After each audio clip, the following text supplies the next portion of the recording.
Баршаңызға сәлем. Бүгін сіздермен үлпілдек ерекше дәмді шоколадный бисквит жасайтын боламыз.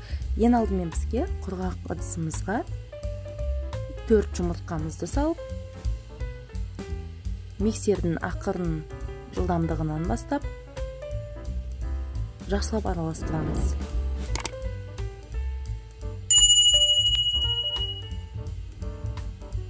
Жұмыртқаның температурасы маңызды емес.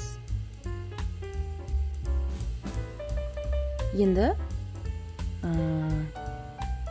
қасықтың ұшындай тұзымызды саламыз және аз-аздан ақырындап қантымызды салып отырып, миксердің ең жоғарғы жылдамдығында жұмыртқалы массамызды шайқап аламыз.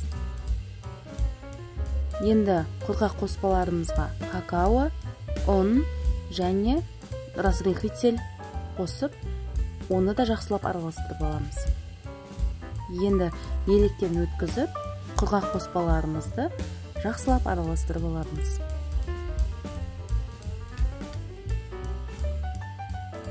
Електен өткені өте маңызды, себебі бисквитіміз үлкен болып көтеріліп, үлпілдек болып шығады.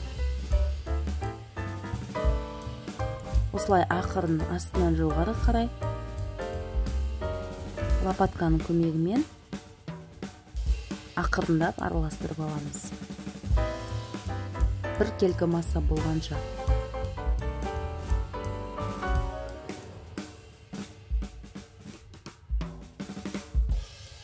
Біздің жұмыртқалы массамыз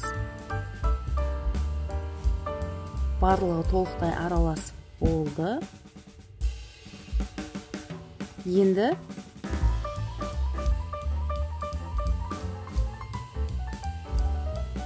бисквитті массамызды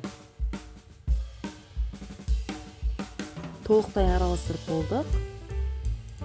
20 сантиметрлік формамызға массамызды құйып, қызып тұрған пеште 160 градуста 30-35 минут пісіретін боламыз.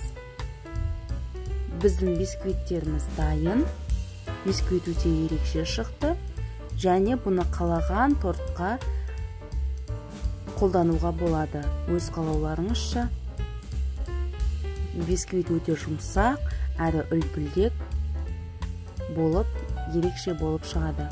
Дайын болған бисквитімізді ең алдымен жақсылап суытып аламыз. Суыған бисквитімізді формадан шешіп,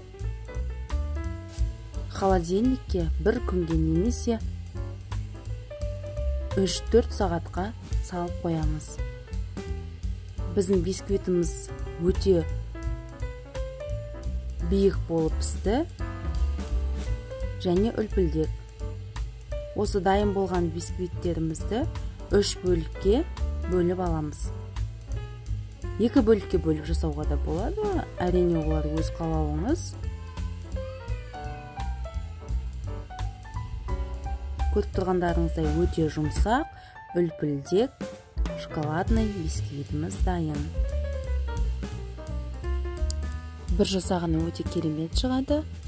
Менің каналыма тіркеліп, лайк басып, комментарий қалдыруды ұмытпаңыздар.